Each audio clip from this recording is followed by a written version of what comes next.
Evening, Blackie. How's the newspaper racket? Dull. How's the poker racket? Rotten. Care for a drink? No, thanks. I'm not much for drinking when I'm working. You know, we don't care much about publicity here. You needn't worry. I'm not offering you any. Where's Lillian? Why? I want to see her. Say, what's the matter with you? There's no law against me seeing her, is there? Certainly not. She's got a chemistry examination tomorrow. She's studying for it. I'll only keep her a few minutes. Is she in one of the back rooms? Yeah. Second door to the right. Thanks. Say, are you troubled with indigestion? No.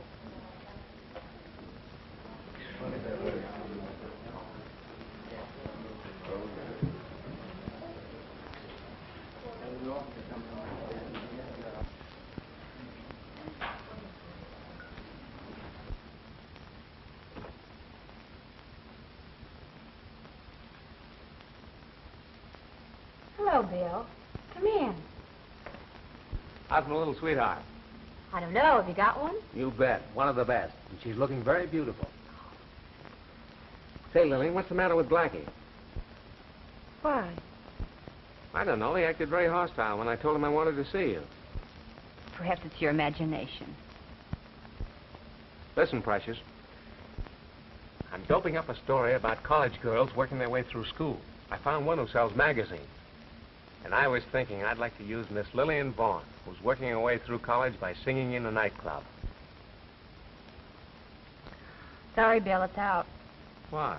Well, for one thing, I have a lot of friends at college. Some of them know I sing here, and some of them don't. Well, I won't mention the Lido. But you'll have to mention my name. Oh, I'd have to do that. And I'd have to have a picture. You take a blame sweet picture, you know that. Flattery won't get you anywhere, Bill. I'd rather you wouldn't say anything about it. Listen, sweet. Is anything wrong? Why, of course not, Bill. I don't believe you. You talk too fast, lady. Has Blackie been annoying you? Blackie's one of my very best friends. Well, you might pick better. He's nothing but a tin-horn gambler. I told you he was one of my best friends, didn't I? I'm sorry. Wish there was something I could do for you. You can. Drive me over to the campus. All right. I'll get my hat and coat. Meet me outside.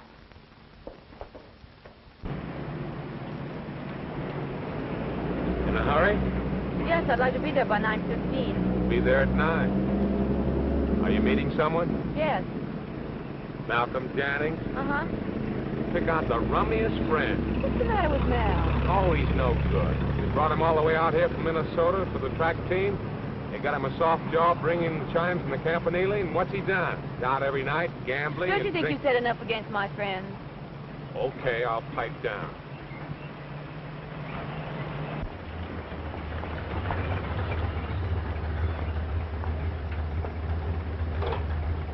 Sorry I couldn't drive you over the campanile, but you know the campus gates are closed after 9 o'clock. Want me to wait for you here, Charlie? No. Foolish question. Well, I'm going over to the daily office for a little while. Listen, I'll be glad to drive you back to Lido if you want. No, I won't bother you anymore. I'll sit here until about 9:15, and then I'll walk over. Well, you're a good girl. I'll do my best, darling.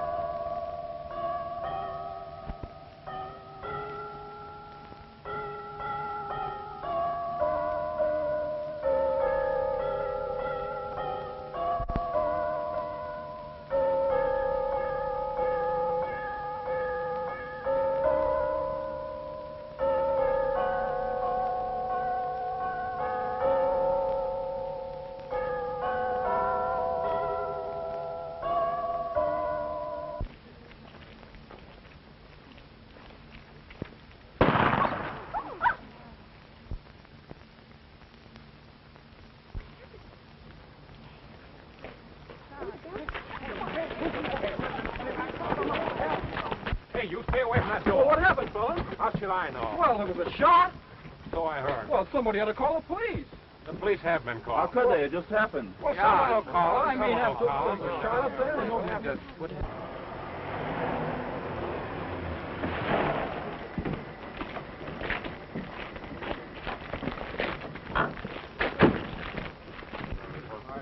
Well, Bill, where'd you come from? I didn't come from any place. I was here. What's the lowdown?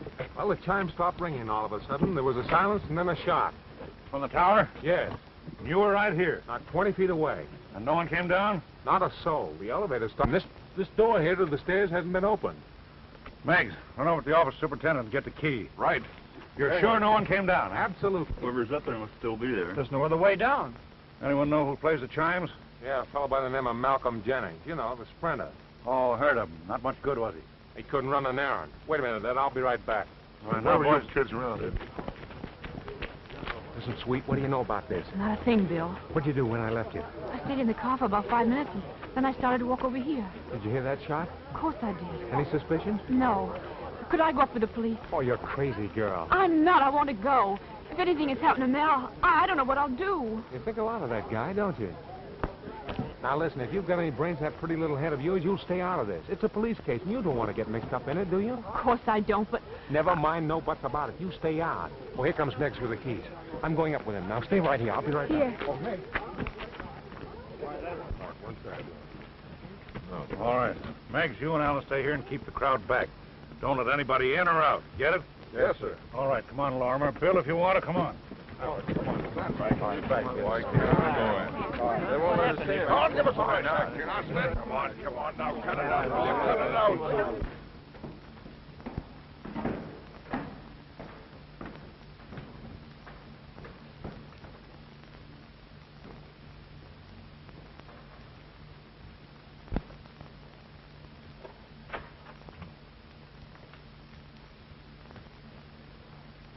Just a plain case of suicide.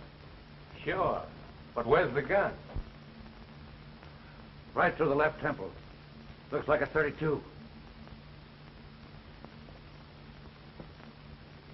Say, you ever see him play baseball or tennis? Oh, I get you. He was right-handed.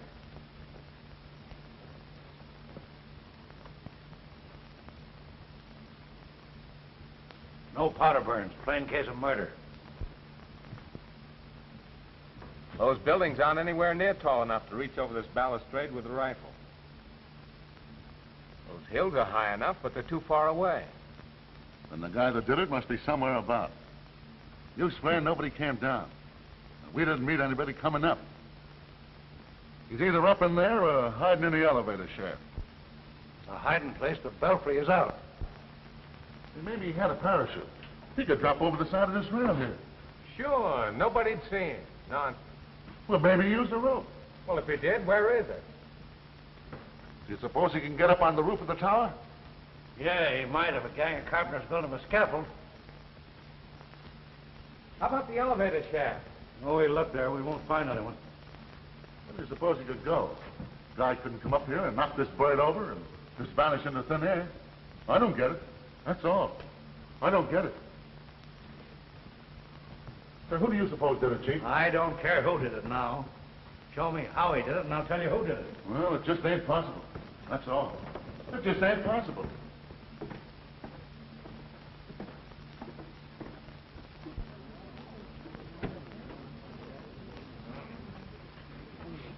Captain.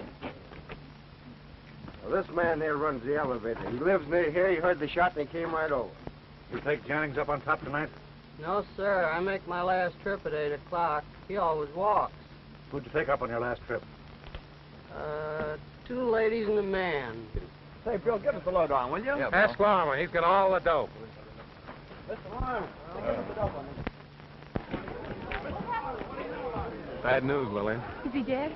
Yeah, shot through the temple. Who killed him, Bill? All I know is he was murdered. Whoever did it got away. Got away? Why, that's impossible. Nobody left there after the shot. See here, Lillian. You know more about this than you're passing out. What makes you say that? I don't know. Ever since I stepped into the club tonight, the way Blackie acted, your nervousness, the whole business, I just knew something was going to happen. If you knew something was going to happen, you knew more than I did. Pretty cool, aren't you? Is there any reason why I shouldn't be? All right. Let it go at that.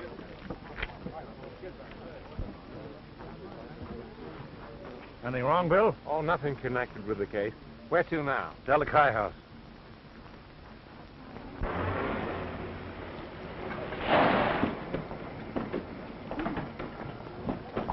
Which one of you fellows in charge?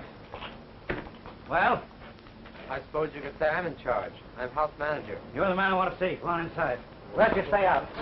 Hey, what's up? All this trouble down the road.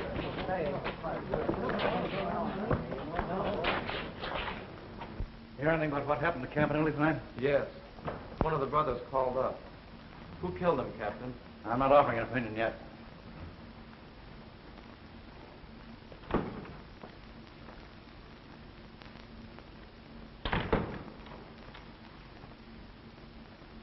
Suppose you tell me what you know about Jennings.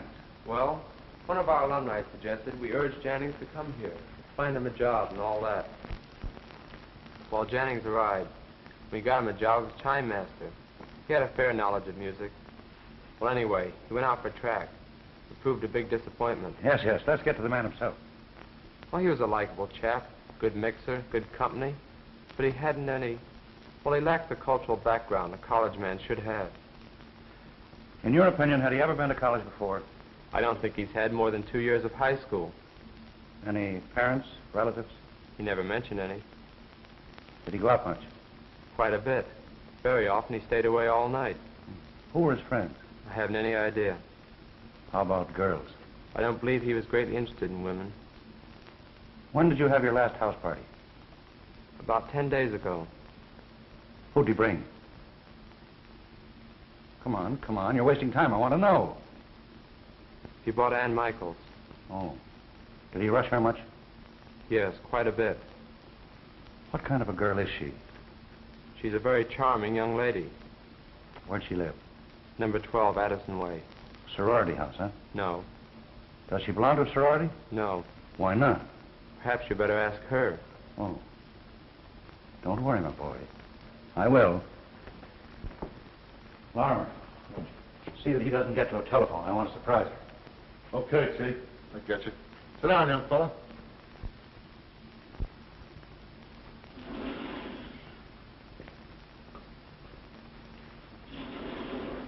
Say, what did you think about this fellow Wilson? I gathered he hated Mal Jennings worse than poison, for one thing. He had a crush on Ann Michaels for another. That's enough. Plenty. Miss Michaels, I'm Captain Kine of the police department. This is Mr. Barton of the Times Star. How do you do? I'd like to talk to you a minute. Please come in.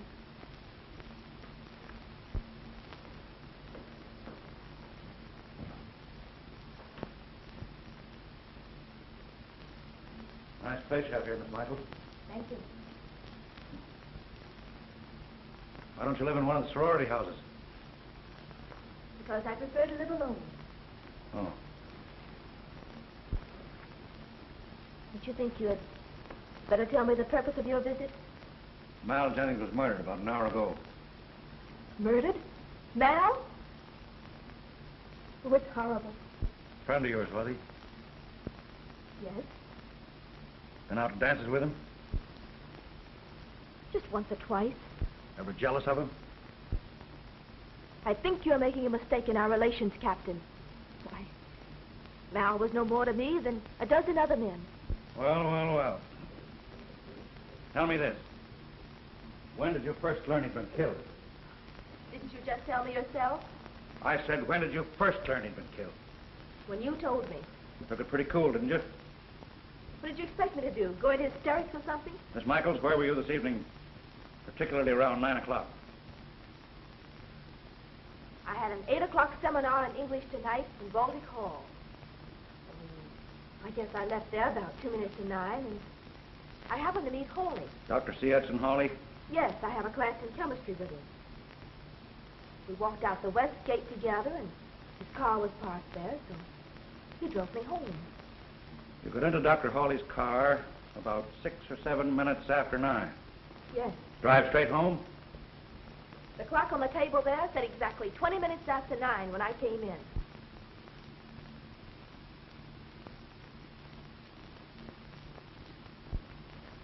Clock keeps pretty good time. Did Dr. Hawley come up to your apartment with you? Certainly not. How long to talk out front? I merely thanked him and came upstairs. Of course, you realize, Miss Michaels, that if you know anything, now's the time to spill it. I told you, Captain, I know nothing.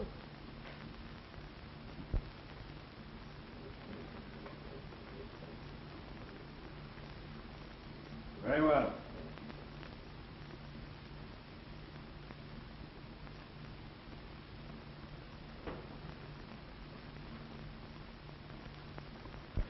Don't tell me she don't know something. And how do you figure that swell apartment? Well, maybe she has money. There's no law against it. And that meeting with Hawley. Boy, I'd love to get something on that bird. Say, I forgot my hat. Wait for me in the car, will you? Sure. I'm going over to the faculty club. You want to trail along? Oh, I'll only be a minute. Oh, I'm sorry to bother you. I left my hat. I'll get it for you. I said I'd get it for you. I'll get it myself. Do you realize you forced your way into my apartment? I'll talk what you want. Well, it didn't take you long to get here, did it? I wish you'd mind your own business, Bill. Perhaps this is my business. You've no right to drag me into this mess. You're already in it, Lillian. That's not true, Bill. All right, I'm wrong. Wouldn't be the first time. Anyway, I want to see you later. Where'll you be? Oh, I may be home, or I may be at the club. You can look for me. All right. I'll find you.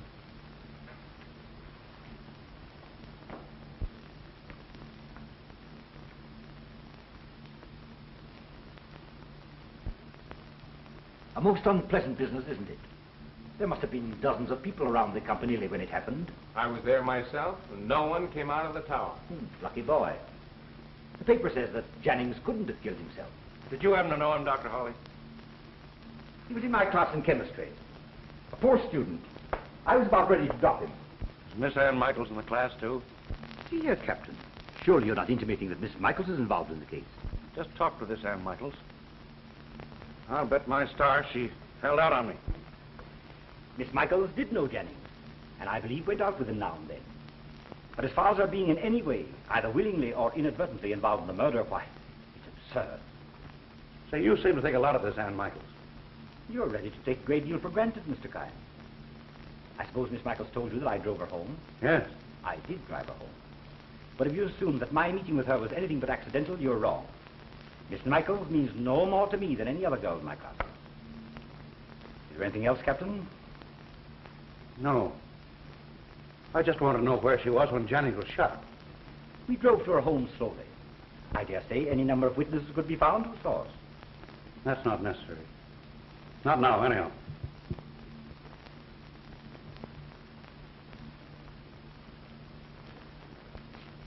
Coming, Bill? Oh, my car's only a block from here. I might as well pick it up while I'm out this way. Thank you, Doctor. Good night. The captain's a bit worked up, isn't he, Bill? Well, who wouldn't be? First, an impossible murder. And second, how'd he get away? I'm not good at guessing. You'd like to tackle this case, wouldn't you, Dr. Hawley? Frankly, yes. Well, why don't you? I haven't been asked to. Well, is that necessary? I have no more right to investigate this affair than any other private citizen. Oh, but you're a well-known criminologist. Personally interested, Bill? Professionally interested, Doc.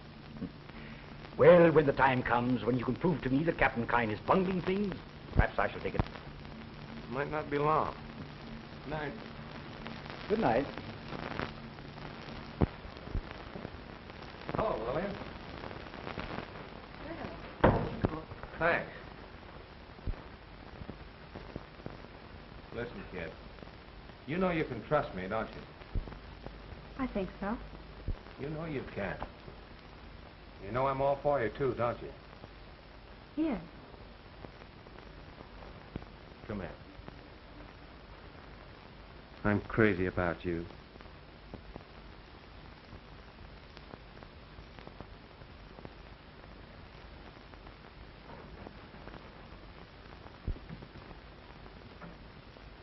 Dirty shame to interrupt you like this, Bill.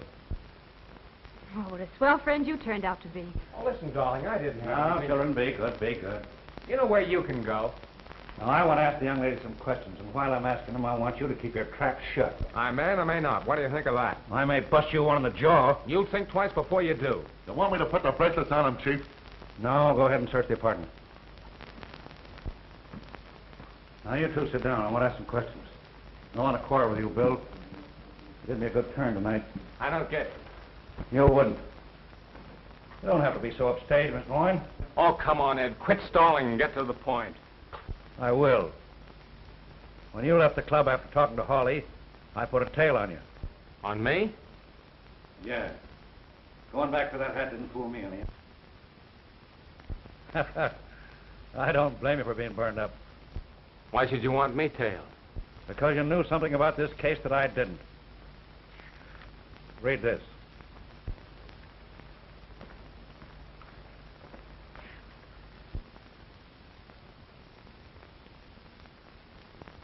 Found it in Jennings' pocket a while ago.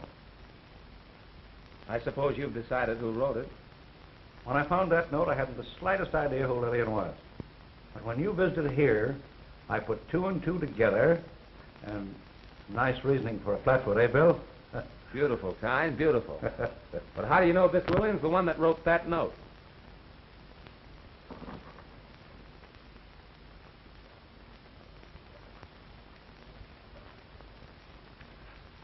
Want to see? I'm not a handwriting expert, and I'm sure you're not. I don't think a handwriting expert is necessary, is it, Miss Boyd? If you're asking if I wrote that note, the answer is yes. Now, want to sit down and talk to me a while? I don't want to. I suppose I shall have to. You don't have to say a word, Lillian. Suppose, Miss Boyne, you tell me exactly what your relations were with this man. Relations? Oh, I didn't mean that. Just how well did you know Mal Jennings? He's a casual friend. You're accustomed to writing notes like this to casual friends? Oh, if I wanted to see a man, I'd be very likely to write and ask him to meet me. What do you want to see him about? That's my business. That attitude don't get you anywhere. What makes you think I want to get anywhere? Don't you want to get out from under suspicion? Are you telling me that I'm suspected of murdering Mal Jennings? Right. Miss Boyne, where were you at 9 o'clock tonight? Lie to him if you want to, darling. I'll back you up. I was in Bill's car in front of Charlie's place. Did you know she had a date with Jennings? Yes, I knew that. Funny, Bill, you didn't tell me anything about it. Miss Boyne, where were you immediately after 9 o'clock? I sat in the car until a few minutes after 9. Then I walked around the block and went over to the Campanile. I was there when I heard the shot. Where was Bill? You'll have to ask him. Where were you, Bill? Where do you suppose I was? I was at the top of the Campanile. I used a .32 caliber revolver. The motive was jealousy. After committing the crime, I jumped over the side and landed in a fireman's net. Anything else you want to know? I still want to know where you were at 10 minutes after 9. I left Lillian in the car at 9 o'clock. I walked over to the campus daily, stayed there a while in the office, and then I started back. 2 empty cartridges, Captain. The other 4 chambers are loaded. Well, where'd you find it? Chiffonnier in the dressing room. In the bottom drawer underneath a pile of underwear. .32 caliber. Same kind of a gun Jennings was killed with. You don't know that gun was the one that killed Jennings? Oh, we'll find out as soon as a bullet fired from this gun is compared with one taken from the body. Miss Boyne, is this your gun? Yes. When did you fire it last? I've never fired it. That gun was given to me. I put it in my drawer and I never touched it again. Was it fully loaded when it was given to you? I have every reason to believe that it was. Who gave it to you? My father. Why? My home's in Nevada. My father, a rancher, was a bit worried about my being alone here without any protection. That was his idea of protection. I don't even know how to fire it. You say you were brought up on a ranch? Yes. And you never even learned how to fire a 6-shooter? No. I've never learned anything about any kind of a gun. Well, that'll be about all for tonight. Let me warn you. Don't try and leave the city.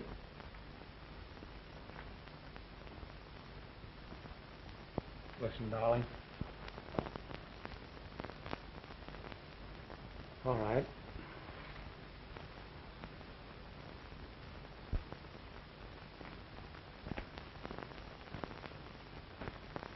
No, No hard feelings, Annabelle?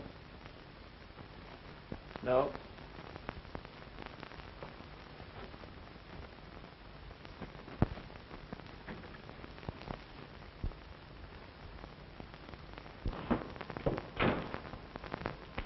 Well, I guess I'll go home. I've got a headache.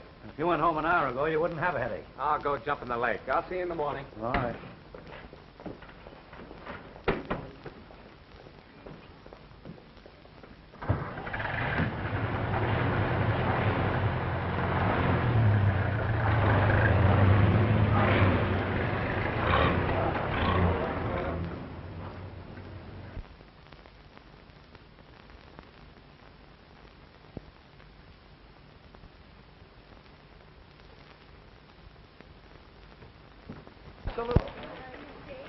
Now, we'll call it off. Can't use it. But somebody had to be there to do the shooting.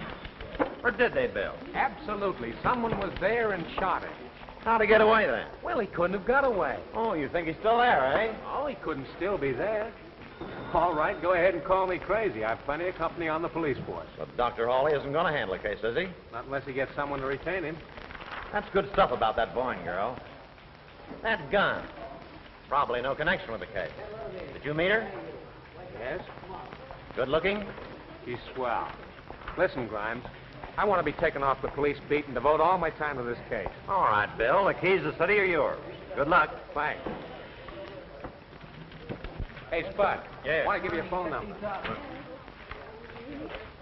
I'll be there about an hour. If anything breaks on a Jannings case, give me a ring, will you? Okay. Hey, and keep that number under your hat, too. Right.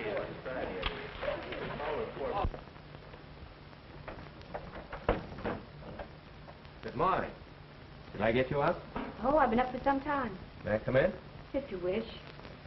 There doesn't seem to be any law against men crashing into my apartment. You know, if you're going to keep on treating me like a heel, maybe you'll tell me why. Oh, listen, Lillian, break down. Please don't try to make love to me, Bill. Who the dickens is trying to make love? All I want you to do is act human. How did you know I was at Ann's? Well, I saw your purse on the table, and I came back to make sure. What difference does it make if I was there? Ann's a very dear friend of mine. And I suppose your visit had nothing to do with what happened early in the evening. Oh, we did talk about Mal Jannings, if that's what you mean. Lillian, what about that gun? Bill, you know just as much about it as I do. I told Mr. Kine all there is to tell about it. Is there a chance it was used last night? Are you here for an interview for your paper, or did you come hoping I confess to the murder? Listen, you crazy little fool. This is serious. It's gone far enough. I want to help you. I don't need your help. Hello? Yes? Just a minute. For you, Bill. You were pretty sure I let you in, weren't you? Oh, a little bit. Hello. Say, Bill, there's been another murder. What? Another murder? Who? Don't know. The call just came in. 201 Bell Building. You want me to go over there? No, stay where you are. I'm on my way. Bill, who? I don't know, Lillian. I've got to run. Bill! Bill!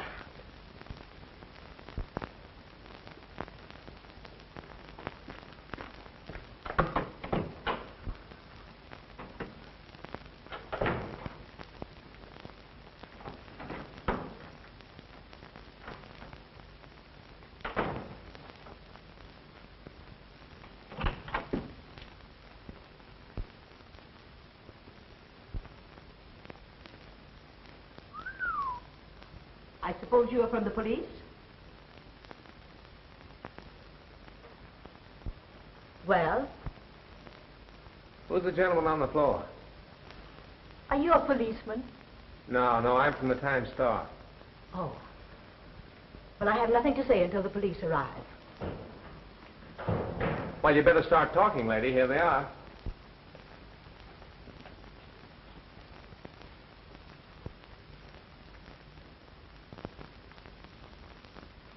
I suppose you haven't been strolling by this time, huh? Something like that. You're too smart. Well, I was only 4 blocks from here when Spud gave me the call.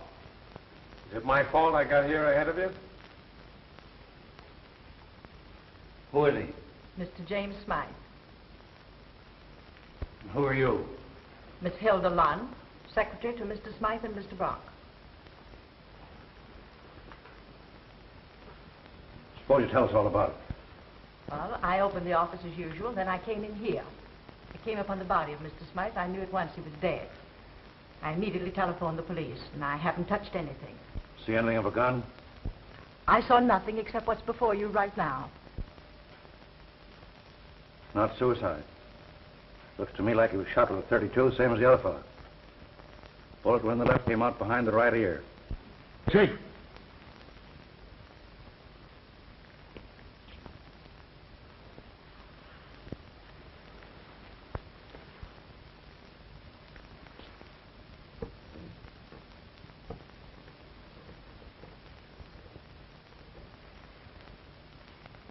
.32, all right. Might get the coroner, folks. All right. Miss Lund, you mind stepping in the other room? I have a few questions.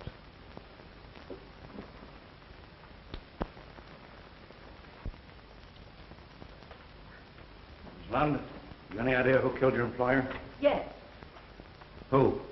By a gambler named Blackie Atwater. Lorimer, find out when Smythe was last seen alive. Get the elevator operator, scrub woman, the tenants on this floor, clerks in the candy shop on the ground floor.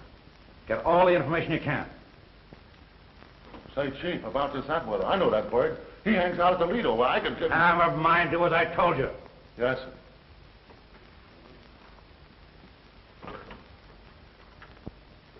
Sit down.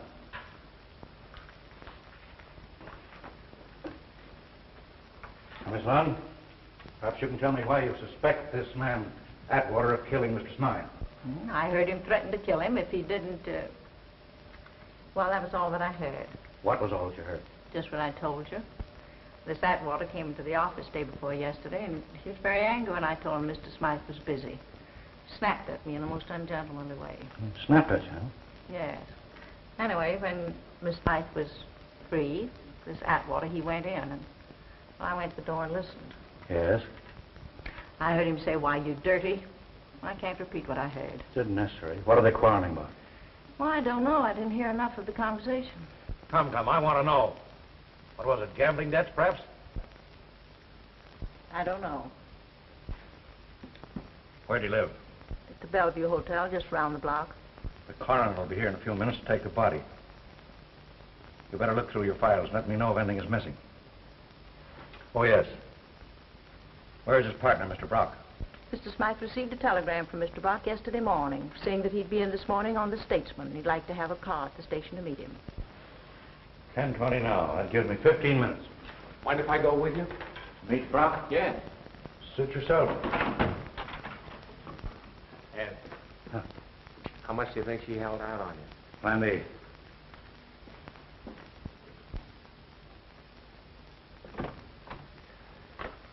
Mr. Brock. Yes, sir. Keep yourself where you can be found. I may want to ask you some more questions. Yes, sir.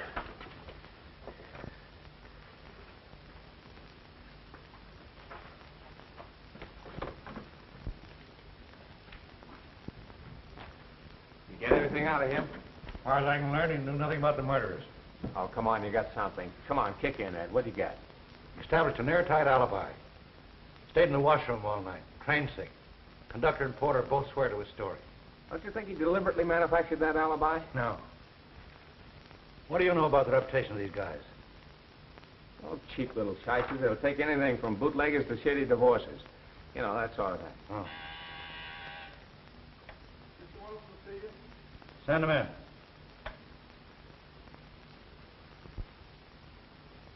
Come in, Wilson. Captain, I believe I've learned something you'd like to know. Right, shoot. Well, two of my fraternity brothers, who wish to keep their identity a secret if possible, they're in training. We're out with Mal Jennings Thursday night. Now you're going to tell me these two men heard Jennings quarreling with a certain party, right? How did you know? Guessed it. And the certain party is a gambler named Blackie Atwater. Yes. I believe this Blackie threatened Jennings' life. Exactly. Thanks very much. Anything else? No. That's all.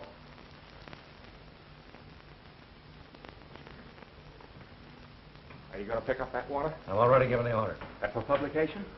For obvious reasons, keep it to yourself, will you? Hey, Chief, I've just been over talking to the night clerk over at Smythe's hotel. He tells me that Smythe received a phone call about 10 minutes to 12. And the clerk had nothing to do, he sort of listened in well. What'd he hear? Well, he heard a party asked Smite to come over his office right away. Said they couldn't wait until morning. Did the party that called give any name? Said it was a woman. Her name was Lillian Vaughn. Well, well. Did Smythe leave right away? Well, he left a few minutes after 12. Oh, the coroner sent that over. Said they took it out of Jennings. J for Jennings, huh? Yeah. S for Smythe and V for Vaughn. Shot this one into a bucket of sand out of the gun we found in her apartment. See here, Ed, you're all wrong. That call came for Smythe around 12 o'clock. And at 12 exactly, I was walking up the steps to Lillian's apartment. And I stayed there until you two guys came busting in. Sure you haven't set your watch since last night? What I've just told you, I'd swear to on any witness stand. Don't doubt your word, Bill. But that gun... That gun was in her apartment from 12 until you took it away with you. And Smythe couldn't have been killed with that gun? Absolutely impossible. All right, Bill. We'll see. Wait till we photograph these slugs. Come in. Hey, Bill, the office wants you on the phone. Thanks. Mind if I use your phone, Ed? Go ahead. No. Listen, I got him on the booth out here. Better take it in the booth, Bill.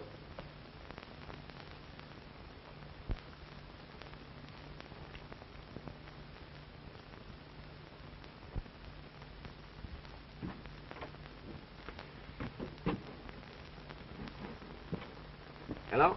Thought you'd like to know that I'm investigating the Jennings case. Well, I'm glad you've thrown your hat in the ring at last. The president of the university threw it in for me. Bill, you know how I stand with the police. They probably won't cooperate with me.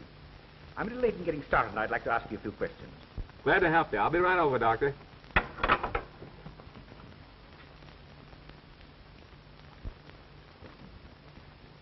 What kind alarm ago? One of the dicks just brought in Smythe and Janning's fingerprints, and they're in there checking them now. Kine's got a hunch that one of them may be an ex-con or something. Listen, Spot. Did you see Kine take anything out of that top drawer? He never even touched it. Bill, you can't do that. No? Watch me. Oh, gee, Bill, Captain Kine will freeze you for this. Where'd you get those bullets? Stole them. Stole them? You must be crazy. Those bullets are evidence of the most important kind. If you get caught, it might mean a term in prison. Yeah, I know that. But I had to find out if they were all fired from the same gun. We'll know that just as soon as I can check the rifling. The old man's wild. Say, what are you going to do about it? Does he know who got him? Well, he has suspicions, and he's not a bit backward about voicing them either. Well, there's nothing to do but Beard the Lion and his well-known dad. Come on, give me moral support, will you? Not me, fella. Spot, tell the boys I died fighting. I'll tell them you died talking. Oh, it's you, huh? In the flesh, not a picture. Anything new, Ed? Yeah, in about 2 minutes, there's going to be a new murder. Well, maybe I'd better phone the office. That's enough kidding. Where are those slugs? What slugs? You know what slugs. Where are they? Well, the last time I saw them, you put them in the top drawer.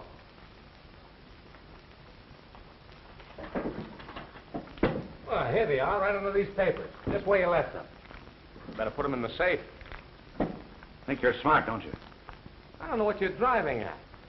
I had a hunch these slugs would check. If they don't, I know you switched them on. You know very well Smythe couldn't have been killed with that gun while it was in Lillian's apartment. You got a crush on this girl. And you'd swear your life away to protect her, wouldn't you? More than a crush, Ed. I'm in love with her. Huh. Where'd you take those slugs when you took them out? Dr. Hawley. The check? Yes. All 3 of them? Have to bring her in. Sorry, Bill. You're taking this pretty much to heart, Bill. Who wouldn't? Don't jump at conclusions. The girl probably had nothing to do with the actual killings. Certainly she had nothing to do with the actual killing. But she's mixed up in it, Bill. Oh, what's the use? There's nothing logical about the whole case. Not much, I'll admit. And you'll have a sweet time getting a conviction without more evidence than you've got now. Let me tell you something. I'll have a lot more evidence than I've got now before I even try for an indictment. You'll need it. Have to excuse me now, Bill. I've got some work to do. Where are you going? See Lillian Boyne? She's home, I'm going to say her. Better tell her not to take a run-out powder. She wouldn't, even if I asked her to.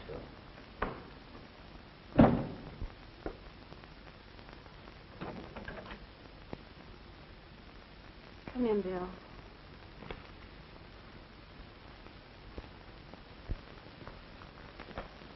Hello. Oh, hello. I was sleuthing today. Rotten. Any new murders this afternoon? Not a murder. They'd be able to fix something up for you tonight.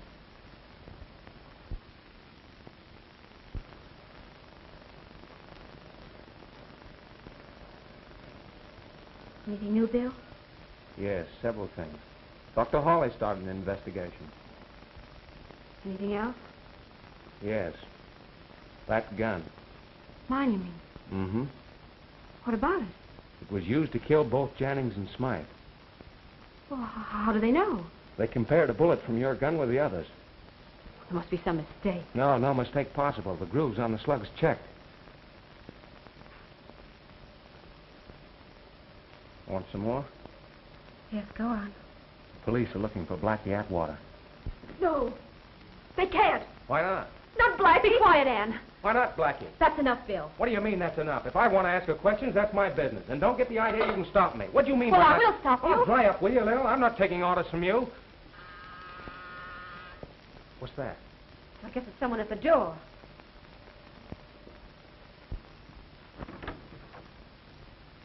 Hello, Lillian. May I come in? Yes. Anne, you little fool, get out of here. Go on, get out.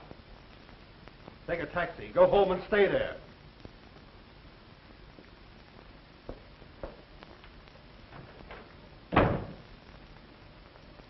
I'd like a drink, Lillian. May I help myself? Please do.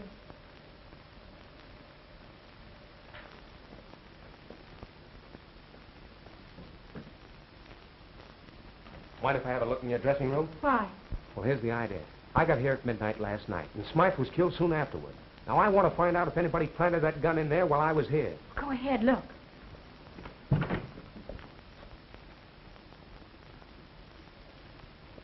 Have you locked that window since last night? No. And that gun must have been there all the time I was here. That's what I told you last night. Ed must have been lying when he told me that third bullet was from your gun. Did you ever know a Dick that was honest? Yeah, several of them. They're as common as honest gamblers. Very, very clever. What's the latest dirt on the murders? Anyone under suspicion? Yes. Who? You, Blackie. You're a liar, Bartlett. Go ahead. Have it your own way. But if you're thinking of blowing this town, you'd better guess again. Who's going to stop me? I am, indirectly. How? The minute you leave this apartment, I'm going to telephone the police.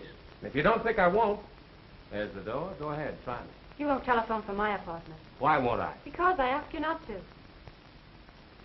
And in the meantime, what am I supposed to do? You're supposed to stay right here and keep your mouth shut. All afternoon? Until the police get here. Just what do you mean by that? Captain Kine will be coming up here shortly. He's coming after Louie. And he won't be broken-hearted when he finds you here. Did you arrange this little coup? How could I? I didn't know you were expected. But it will be quite a feather in your cap, won't it? I'm not in the market for feathers. Quite a comedian, aren't you? Well, what about it?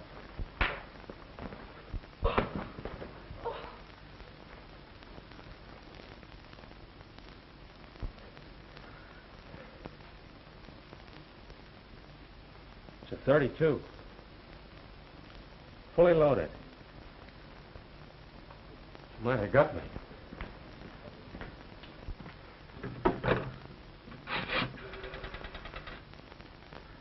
Give me the police station, quick.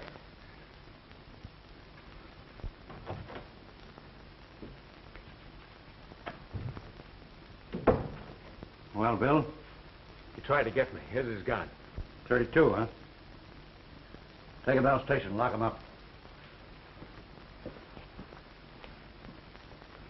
Want to make an assault with a deadly weapon, Bill? No. Might be easier to hold him in case some shyster tries to spring him on a rip. Well, I got him for you. If you can't hold him, that's your fault. Come on, Blackie. Come back for me. I want to ask this young lady some questions before I bring her in. All right, Chief.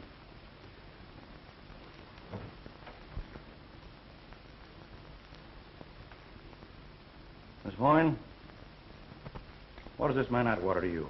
A very good friend. Nothing more? Nothing more. Relation? No. Sweetheart? Certainly not.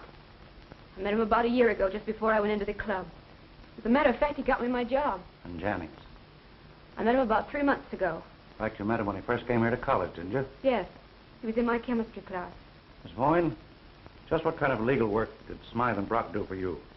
I never met Mr. Smythe or Mr. Brock. Sure? Quite. And yet, just before midnight, you phoned Smythe to meet you in his office, didn't you? Lillian, you don't have to answer a single question if you don't want to. Now, Miss Boyne, I don't want to put you in jail.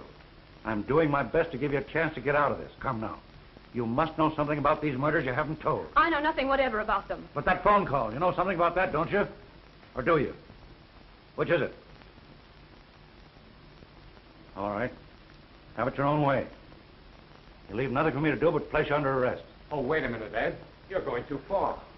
You can't arrest her without a warrant. I searched her apartment without a Well, warrant. that was different. If you arrest her now without a warrant and can't make the charges stick, you'll be in hot water. I don't mind being in hot water.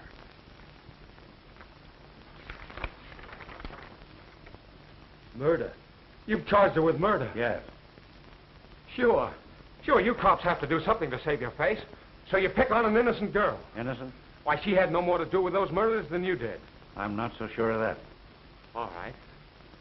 Go ahead. Drag her off to jail. Hold her without bail and see how much good it'll do you. I'll have her out before night.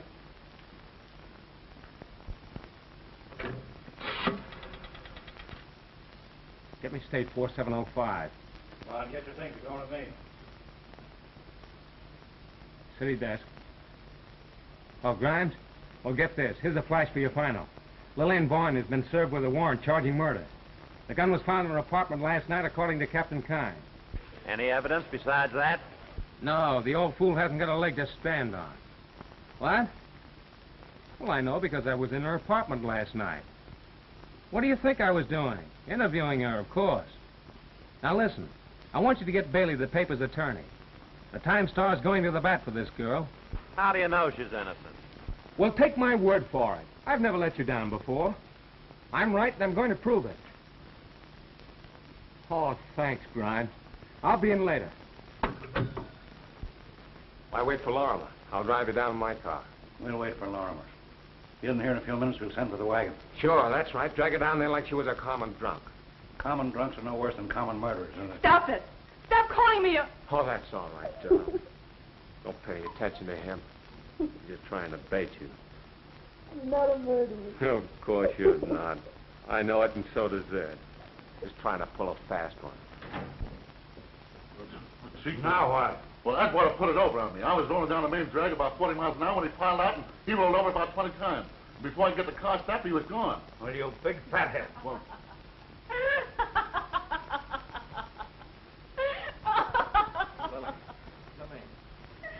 Hello, Doctor. Oh, William. Glad you came. I just identified some lint. Lynn. Yes, from the bottom of Jennings' trousers. Did you ever notice the color of the rug in Brock and Smythe's office? Yeah. It's a henna, isn't it? Exactly. Jennings was in that office recently. What else did you find? I'm looking at some dust from the floor where Jennings was found. And I also found and photographed a woman's footprints in the Campanile stairs. Is that unusual? In this case, yes. Those stairs are swept every day. And that footprint was superimposed on one of Jennings's. This woman went up and did not come down. What about the elevator? The elevator had stopped running. From this footprint and other evidence that I have found, I'm convinced that it was a woman who killed Jennings and Smythe. Find anything else?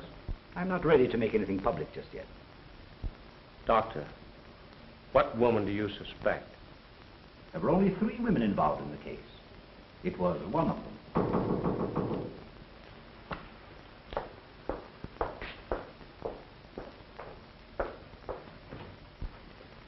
Pardon me, I'm Brock. Oh, yes, Mr. Brock. What can I do for you? Why, I want to talk to you. Yes? About Jim Smythe. Oh, yes. Please come in.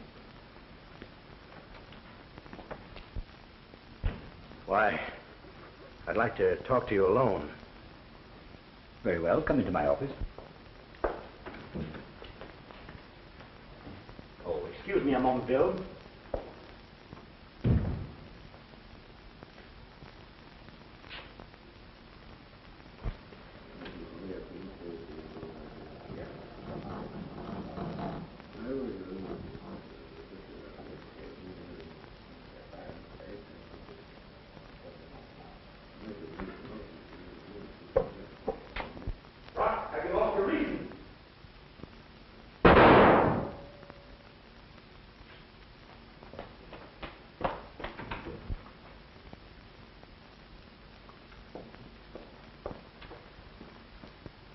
The bullet must have pierced his heart. He never moved after he fell. I had a hunch something like this was going to happen. Gee, when I heard that shot, I thought you were a goner. Oh, why did the fool have to pick up my office to kill himself? The whole thing's going to be a mess. Publicity. People will flock up here. Morbidly curious people.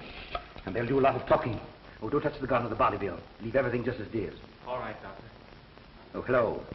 This is Dr. Hawley. Please come immediately. Mr. Brock has just killed himself in my office. Yes, thank you. Oh, shall we go into the laboratory? I don't imagine we'll be bothered until the police get here. The building is usually deserted at this time of the day.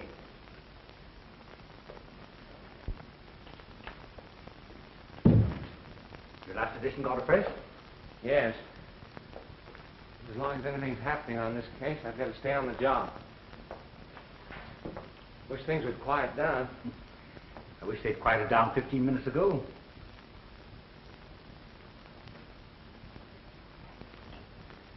Oh.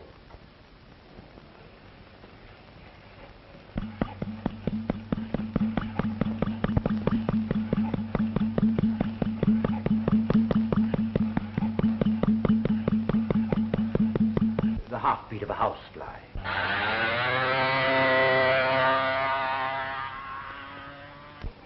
He flew away. Want some more? Oh, that's plenty. Oh, why don't those flat feet hurry up?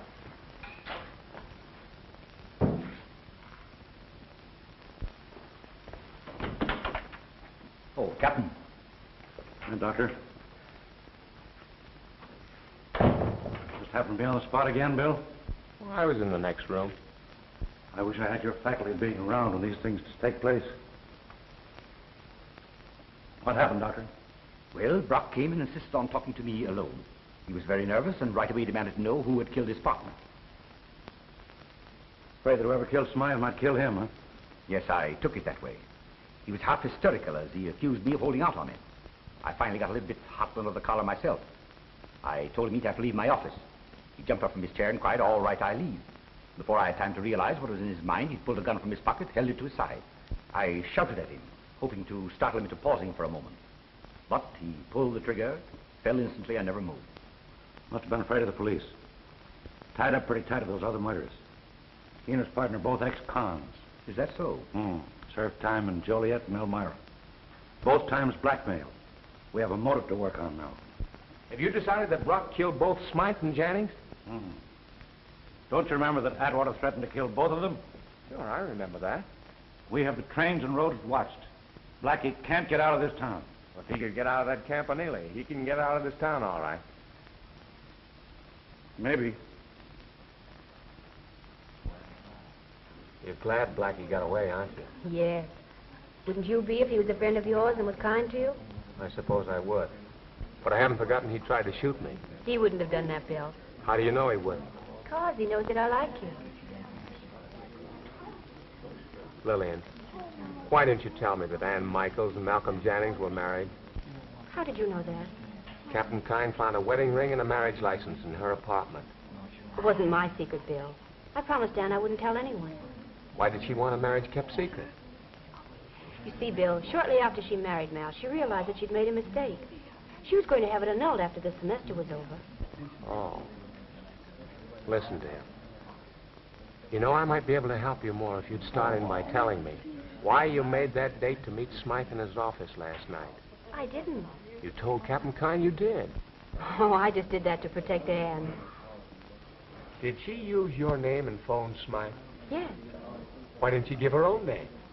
She tried to see Smythe several times, and he wouldn't see her. What'd she want to see him about? Smythe was Mal's attorney. Why'd you write that note to Mal asking him to meet you? I wanted to see if I couldn't persuade him to be kinder to Anne. He was treating her terribly. Where does Blackie Atwater come in this? Why do you want to know that, Bill? Because I have to, Lillian. Where does Blackie Atwater come in? Miss, you wanted in Judge Peasley's office.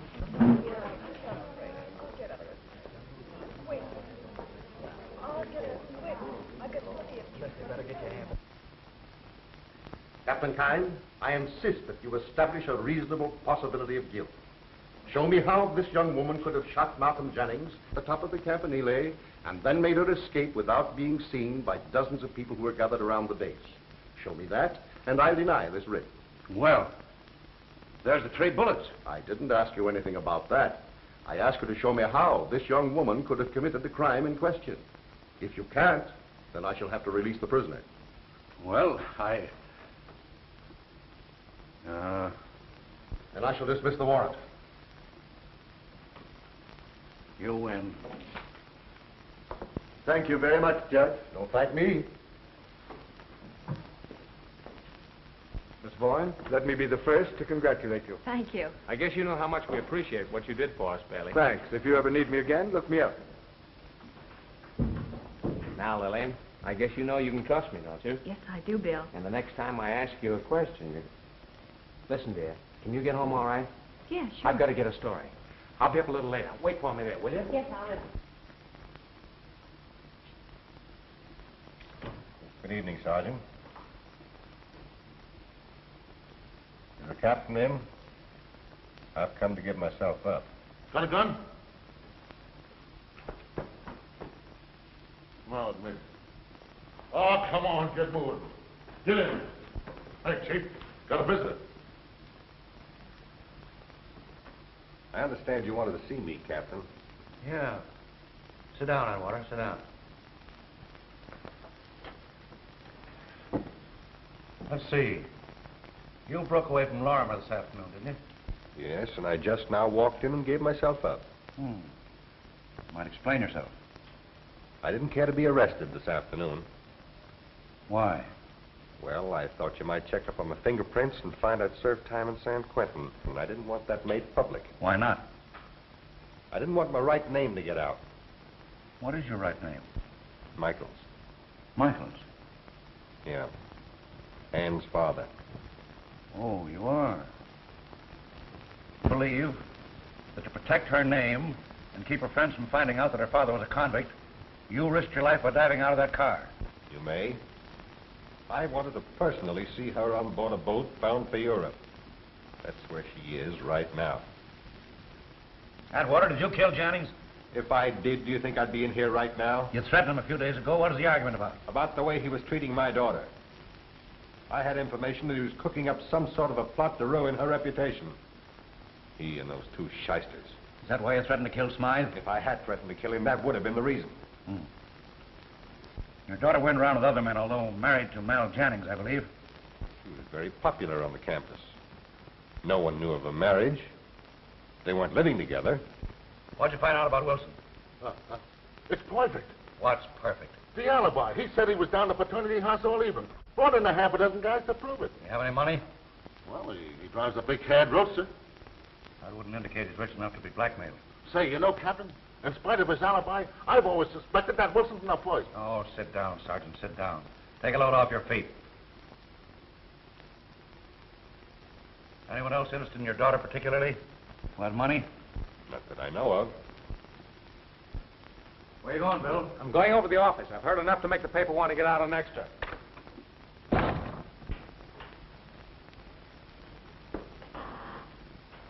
Hello, Doc. Oh, it's you, Bill. Well, what's on your mind? A whole lot of things. A whole lot of things, Doc. I wanted to talk them over with you. I'm pretty busy just now, Bill. Are you? Surely you're not too busy. What are you driving at? I'll tell you in a minute. Just sit down now.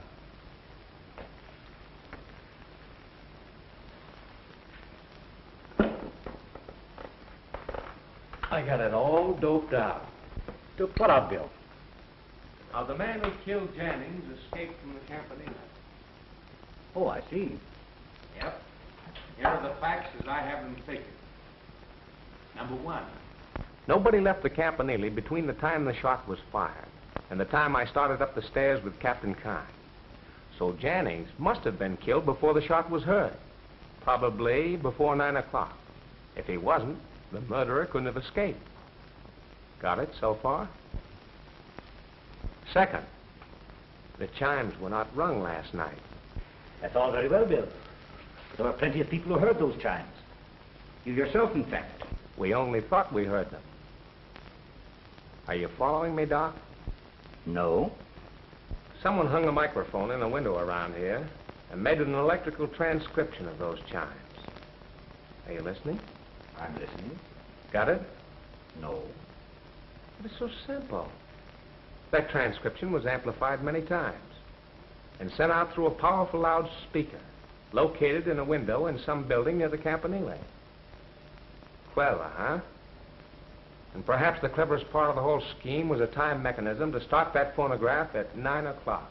It seems to me that that shot was heard after the chimes had stopped ringing. Of course. That shot was on the electrical transcription. It was recorded in the laboratory for the purpose of establishing the time of the crime at 10 minutes after 9, when our murdering friend was known to have been driving up College Avenue with a certain popular co-ed. A very ingenious theory, Bill. But there's one thing you haven't explained. How could that improvised broadcast have been arranged by Miss Lillian Boyne? I have a good mind to let you have it. There's only one person who had the facilities and the location to arrange such a broadcast, and that person is Dr. C. Edson Hawley. There's only one thing the matter with your theory, Bill. You haven't a scrap of evidence to support it. Wait and see. There's that .45 you shot Brock with, for instance. And what about those fingerprints, Doctor? Did you have time to wipe those off? And what about the serial number? Perhaps that number has been filed off. You know, men of science have a method of bringing back serial numbers that have been filed off. Well, Bill, what's the program now? How about a little jaunt down to the City Hall? Kine, I suppose, doesn't know of your visit here? No. I doped it all out myself. And I'm going to see that my paper gets full What's that you've got in your hand? Just glance behind yourself quickly, Bill. I won't move.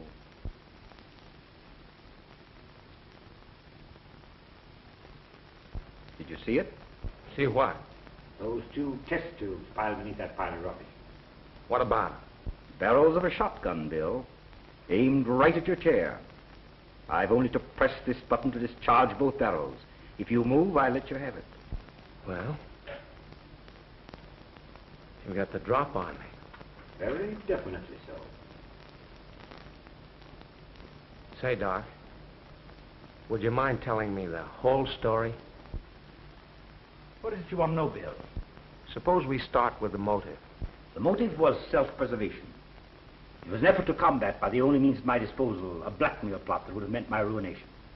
That plot was engineered by Jennings and those two shyster lawyers. After Jennings was admitted to the university, his first move was to get acquainted with Ann Michaels. He did and finally married her. How he did that, I don't know.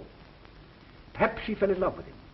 Perhaps he knew that her father was a gambler and an ex-convict and forced her into the marriage. But he married her for just one purpose. He knew that I was interested in the girl, and he planned to blackmail me, knowing that I was a fairly wealthy man. It was his intention to sue for a divorce and name me as correspondent. Well, that divorce case would have never reached court. No, not as long as I paid. But I knew what was in the offing. And that's why you killed Smythe. Smythe caught me in his office while I was searching for papers that might have any bearing on this case. I had to kill him. What about Brock? I counted on his keeping quiet, because he couldn't have aired his suspicions without incriminating himself. But Brock got panicky. He came to my office this afternoon and demanded $50,000. I whipped a gun out of my desk, shot him through the heart, and then tossed the gun down beside him. And those bullets, how did you work that? A week or so ago, I went to Lillian's apartment and stole the gun. Fired 2 bullets out of it and then returned the gun. And you used another gun to kill Jennings? Yes, a .32 with a silencer. Then I put the bullets where they were found. So you admit you were going to frame her? I was going to build up a case against her, founded on circumstantial evidence. No jury would have convicted her. Just enough of a case so she'd be convicted in the eyes of the world. Just enough evidence so that the police would lay off looking for the real murderer. Doc, you're a rat. Anything further you want to know, Bill? No, I guess that's about all. It's just as well that you have no more questions to ask. I'm tired of talking. What are you going to do now? First, I'm going to get your gun. All right. Come and get it.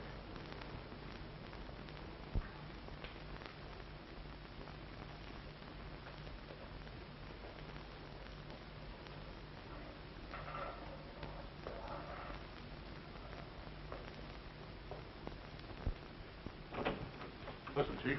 I followed Bartlett over to Doc Hawley's place. He stayed there a long time. And all of a sudden, Hawley comes running out with a sort of a crazy expression on his face. He stopped dead when he seen me and tried to pass it off by saying something about it being a nice night. Well, Bill ain't come out of there yet, and the doors are locked up for the night. Call the right one. Get the dead wagon. No, better make the ambulance. Okay. All right, come on.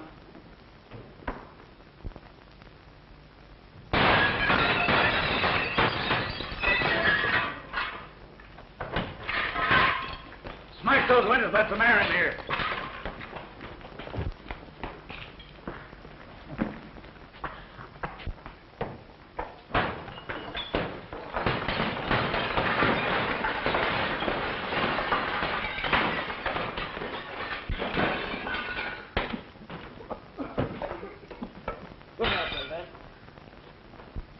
Well, you're alive and kicking. Boy, you gave me a scare that time. You don't know what it is. It is to be scared. That crazy guy started a firing at some stuff. Yeah, I know. Gas like they used in the war. Come on. Now, take it easy. You're all in. Go get a stretcher. Yes. I don't want to stretch Ed. I'm all right. I'll be able to walk around in a minute. Hostile, ain't he, Chief? Yeah, hard to lick. But he'll go in the ambulance just the same. You won't get me in any ambulance. You may think you're all right, but it's the after effects we've got to look out for. See, come on, boys. Get him by the feet and shoulders. Take him out in the fresh air. I'm all right. Take him out. I'm all right. Wait a minute. Never mind. Come on. How'd you come to be up in that chemistry building? I had you trailed since last night. You what? Had you trailed. You're too conspicuous when things are happening. I figured you'd be in on it somewhere. Say, Ed, you haven't heard nothing like what I found out. I got all the dope on this bird, Hawley. I know why he killed him and how.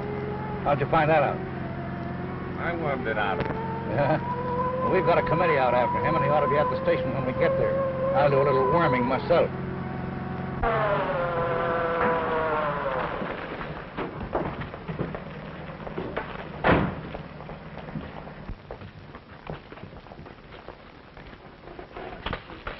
Thanks for the ride, boys. My girl lives down the block, and I'd like to see her. You big fathead. Hey, tell me how he rang those chimes. Take a look at the morning paper, Ed. Night.